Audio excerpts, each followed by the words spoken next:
Welcome to the new season of my podcast. Now, today it's just me. I am solo, and I'm going to dive into why I have become a sex therapist. Now, I've been asked this question a schooling times. Everybody who ever does an interview with myself wants to know, what made you become a sex therapist? Why? How'd you get into this field? And I skirt around the issue, or what I'll normally say, I don't normally skirt, but what I'll say is I've had a very colorful past, or, this is just my calling. This is what I'm supposed to be doing.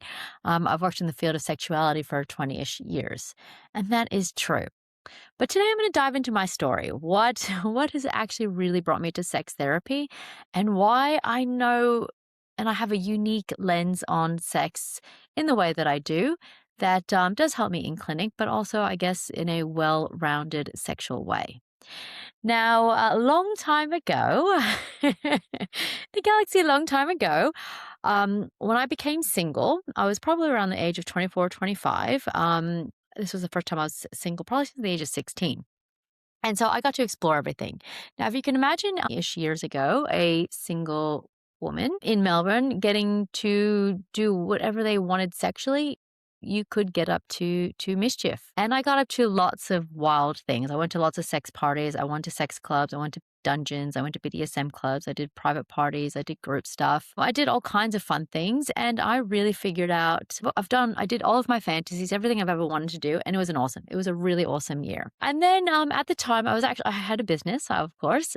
I was working online, and the shop wasn't really performing as well. The economy was starting to change, and sales were declining, and it was kind of like a crunch time. It was time to like reinvent my life. And I thought, I really love sex. Why don't I try sex work? It's something that has always piqued my interest. Funny, when I was 18 and I was in uni, and I was one of those flower girls who'd like go around to bars and stuff, like selling roses. And I did that on commission. I did that for like a summer just to be able to make, like, just to feed myself through uni. I had like 4 jobs to put myself through uni. That was one of my random summer jobs. And I got approached, I remember, by a businessman in a hotel in Orlando. He's like, "How much?" So I pull out my roses, and he's like, how much for the night?" And I said, "Oh, no, no, that's not what I'm doing here." And that was actually the first time somebody came up to me and wanted to pay me for sex. And I always just thought that was a really funny experience at the age of 18, or 19, however old I was. That I was like, wow. And I was in America, and it was a very foreign concept to me. Flashback to here I am, 24, 25-ish years old. And I'm like, you know what? Why don't I give that a shot? I was really more into the kink side of things and becoming a dominatrix. So that's kind of what I explored. I did get to pursue that. I didn't work in a dungeon. I did not work. I wanted to be a kind of a independent, or work through an escort agency and be the dom there, because it was more of a niche market. And I thought there was something more suited towards me. So off I went to an escort agency. They, of course, hire you on the spot, and can you start right now? So off I went. I had a little bit of a black bob, and I looked like Uma Thurman from Pulp Fiction, and I had a name to kind of suit. And off I went, and I started at this escort agency. The escort agency, look, I wouldn't say it was 100% ethical. Some clients were amazing, some were not so amazing. I learned a lot. I deep dive. I really just dove headfirst into escorting and learned what it was like to work for an agency. Funny enough, after maybe about 6 months, the doming thing didn't really take off, because that wasn't really the clientele. People really wanted the girlfriend experience. And for those of you who don't know what that means, you'd go hang out with somebody and have sex with them. Basically, is you just go and talk to people and you have sex. Some people are after fantasy, some people are after wild time, some people were after that porn star experience, which I also got to do. So I did everything. And so I worked through this agency, and then I destroyed my right knee. And that was in a sporting accident. So I went and I had 4 surgeries on this bloody knee, and I couldn't, I did have a lot of sex with a knee brace. That's a story for another time. However, so I digress. I left the escort agency, and I thought, you know what, fuck this. I'm going to go out and do this by myself. So I had experience under my belt, again, catering towards fantasies, kink, the girlfriend experience. I worked a lot in the disability space too. You'd be surprised how many do call escort agencies. So I got to work hand in hand, which was also incredibly fulfilling and rewarding. And I had I like to think that as much as I love sex and as much as I like people, and I do believe that I'm a healer, it was well suited. I'm also, my undergrad and my first degree was in marketing. So it was easy to start a brand back then. Back then, we are talking uh, 20-ish years ago, 2007-ish, or somewhere around there. To be honest, I really can't really remember. There was about 8 girls, people who identified as women online under in the private girls. Now, if you know anything about the sex work industry, that was like one of there was them, Escorts and Babes, Punter Planet. Those were some of the old school directories, online directories that were around. So you'd advertise through them. You'd have a web page. This was actually right on the cusp before Twitter started, right before Instagram started. So people were still advertising in the newspaper back then. And the online space kind of just started taking off. And so that's where I jumped into. And from there on, I became a full-time independent private sex worker. I followed the Sex Worker Act of 1984 at the time here in Victoria. You had to register. And what I did was also something a little bit unique is I also showed my face. At the time, not many people were doing it. Hardly anybody was in Australia, really. And there was a really sense of privacy, and people were very discreet about escorting, a lot of it because it wasn't decrim back then and all the laws that were different between all the states here in Australia. And I think also because it wasn't talked about, because technology hadn't really excelled yet, it was still really underground and people still had a really shameful kind of approach to it. And really kind of the way the public portrayed sex work, the way it's not what it is today, and it still has a lot of work to do. And that's a topic for another day. But I showed my face and I thought, fuck it. I've got nothing to lose. I don't particularly care. I pride myself on being authentic. And so what you see is what you get. And as a sex worker, it really helped because it actually filtered people. People only came to see me because, well, I was well suited to them. I was providing a very cheeky girlfriend experience.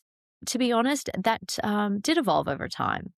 And what that kind of looked like is at the first kind of start of my career, I did a lot of like 1 and 2 hour bookings, which then turned into my most popular package was a 5 hour booking where it was like usually most likely a dinner date. So you'd go to dinner, you'd usually play before, after dinner. You'd hang out at dinner and then you would go home. I also did overnights, was like approximately 12 to 14 hours. I've flown all around the world. It has been incredible.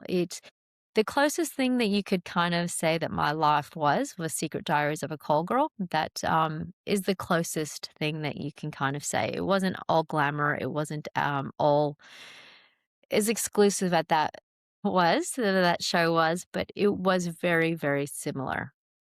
I never knew what a day at work had in store. I had my regs, and I loved sex work. I loved sex. I love sex work. And it's a secret that people really don't know is that in sex work, you call the shots. Now, people think that because it's transactional or money's taking place, that, the sex worker is, a despondent, that, they are hard done by. And it's an old school tale or, myth that they think that, sex workers don't have any rights or autonomy. And I'd say that's really incorrect because I didn't do anything that I didn't want to, meaning I got paid appropriately, what I felt was fair, and I wouldn't do something, an activity, a position, a sexual act that I didn't want to do. There was no amount of money in the world that would entice me to do that. People did try to push my boundaries, and I did get some absolutely batshit crazy inquiries, which will be another episode of the crazy things that people have asked me or wanted me to do. So I've done a lot of them. I have done a lot of batshit crazy things in the bedroom because I wanted to. And people paid me what I wanted, and it was a fair transaction. So there you go. That's what brought me. So I did sex work for a really long time. I did it on and off for about 15 years. And those tales, You couldn't make that shit up if you wanted to. Like, there is definitely an actual book in that because and I will write that one day because the tales that I've experienced, the sex that I've experienced was just phenomenal. It's just what I saw and witnessed and heard and experienced was just, you cannot learn that in a university. You cannot learn that in any other way other than sex work. At the later stage of my career, I started mentoring other sex workers, and that was really fulfilling. I kind of, in the mentoring aspect, which was really fascinating because I was taking more of a business approach, how to set up a brand, optimal marketing strategies, and kind of doing that, again, as like Twitter and Instagram were really kind of taking off for the sex workers space.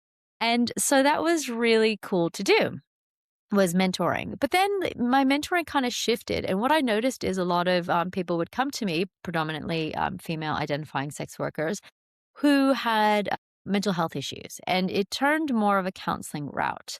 So I was giving them business strategies, but it was also how to survive and thrive as a sex worker, how to speak to your partner or how to date as a sex worker, how to talk to your parents about being a sex worker. I then started getting my clients or other people who didn't never saw me in a sexual sense want to come talk to me about their experiences with sex workers, about the addiction aspect, about false realities of like, I feel like I'm in love with my sex worker. I know this isn't real. And how do I separate the fantasy from reality? So I did a lot of work in that space, kind of in a counseling role, an unofficial counseling role as well, is working a lot with predominantly people who identified as men who really just didn't know how to separate the two. And so it was interesting because I kind of just started, it just was a natural progression of not having sex as much. And then towards the later part of my career, I swear to God, for the last year, I had lots of regulars book me and lots of other people book me as well. But I would say the number of times I had sex, penetrative sex, it would be on one hand out of the last year. Everybody just wanted to talk to me. And I mean, on one hand, it was great, but on another hand, it was like, I just want to have sex. Like, we've got 5 hours. You just want to talk for 5 hours. Like, I'd like to have some sex now. And it was trying to get out of my old role as a sex worker and it started transitioning to really, really long conversations about life, love, intimacy, fears, sexual confidence, and everything in between.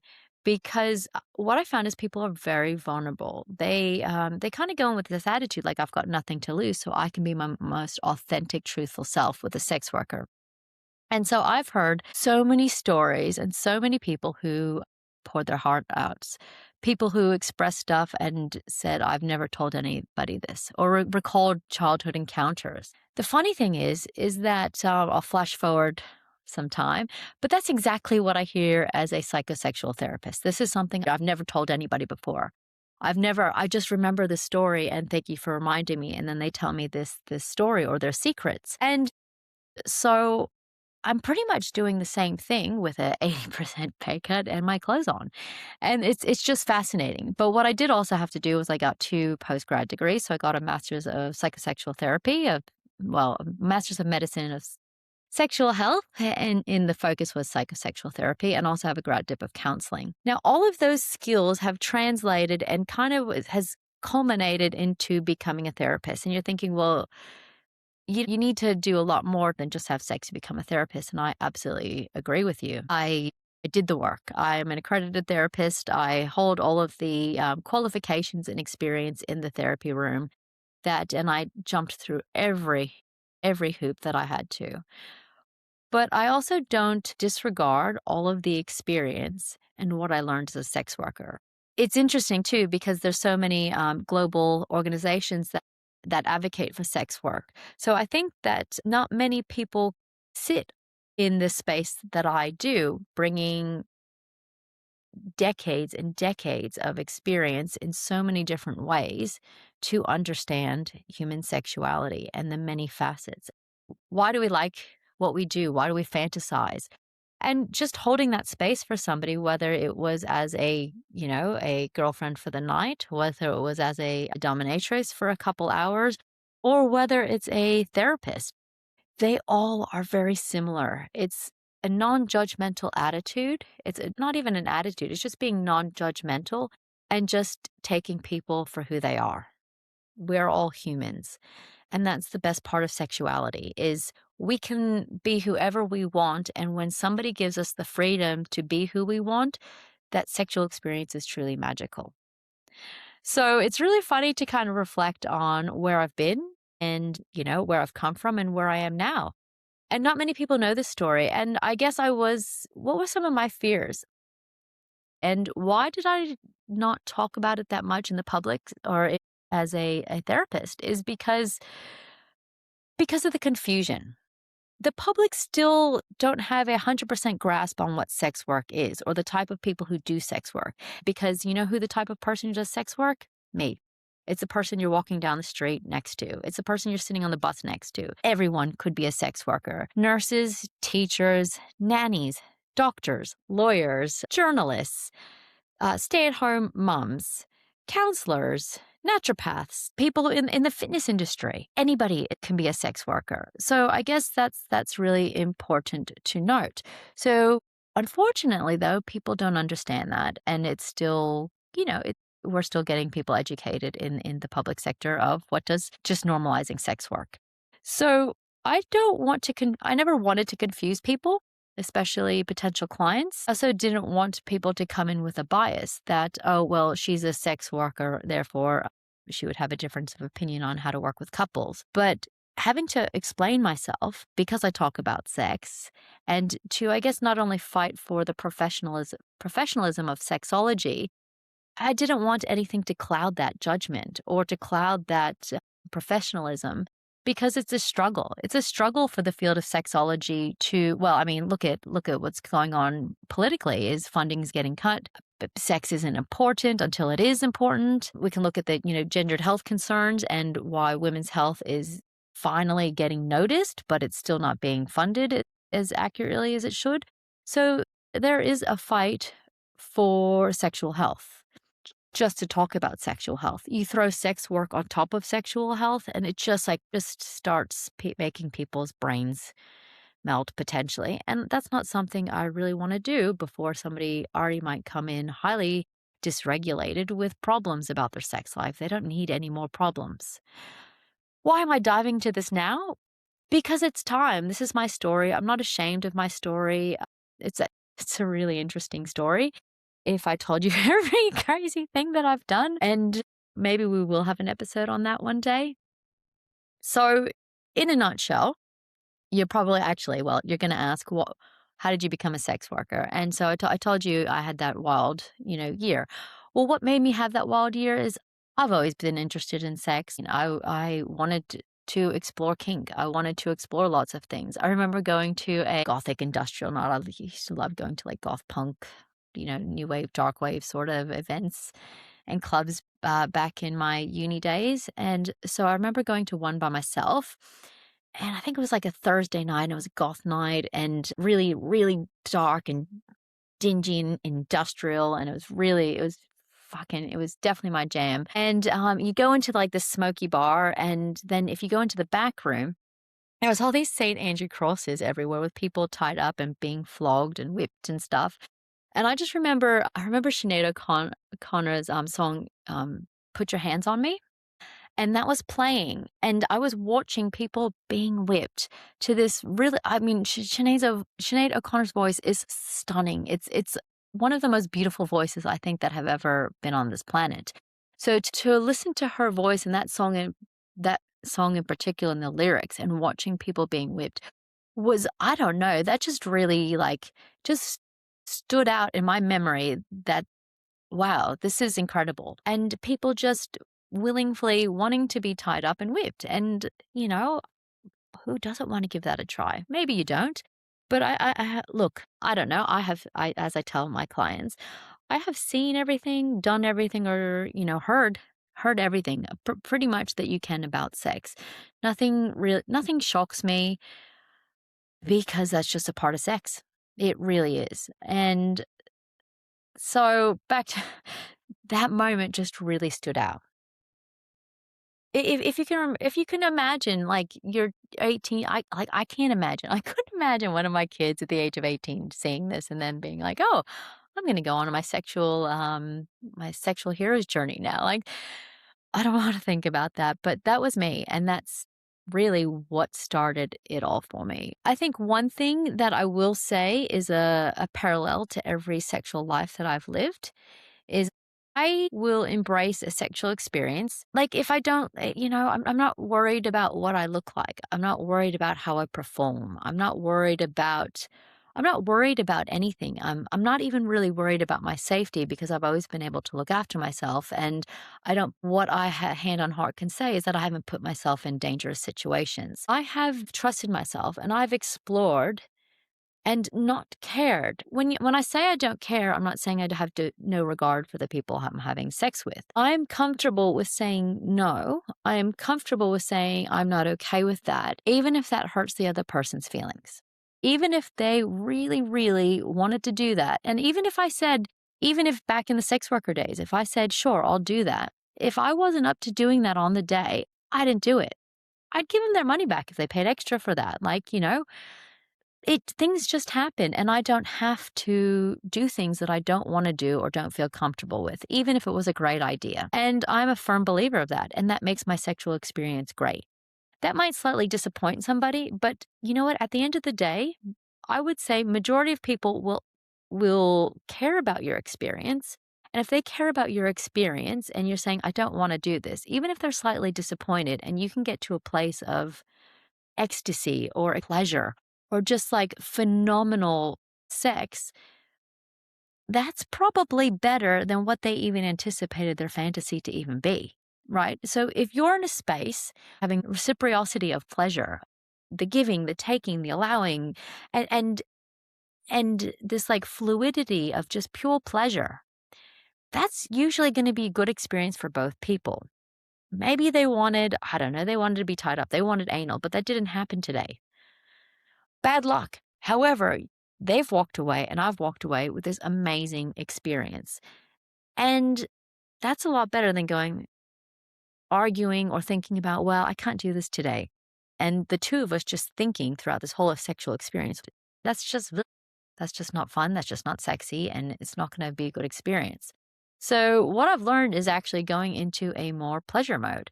Pleasure mode is a better mode to be in. And look, sometimes people will get disappointed on my level of pleasure versus, what they're wanting. But I would say that's more of a rare case than not. So, that is one, I guess, thing that I have noticed throughout my history of sex in what's actually landed in clinic and what I do spend a lot of time talking about in the therapy room is how to have that sexual confidence.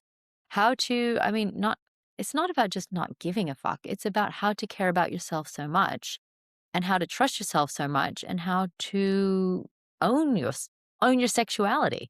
Like when you're fucking owning it, that's when you're going to have a good time and that's when the other person's going to have a good time. And owning it doesn't mean that you have to do things that they want to do. That's not owning your sexuality, and it's also not being a dom saying you've got to do everything my way.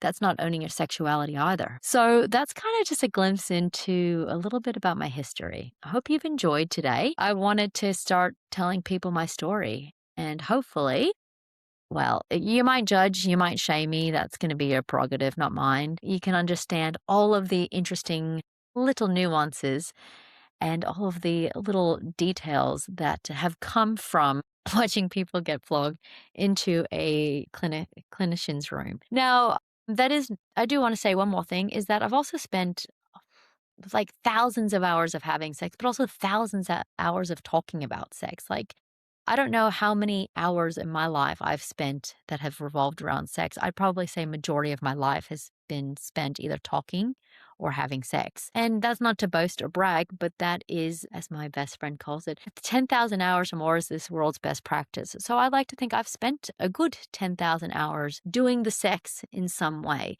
That's also professional developments, reading, learning this, like the latest research, attending meetings, like sex, the evolution of sex does not stop.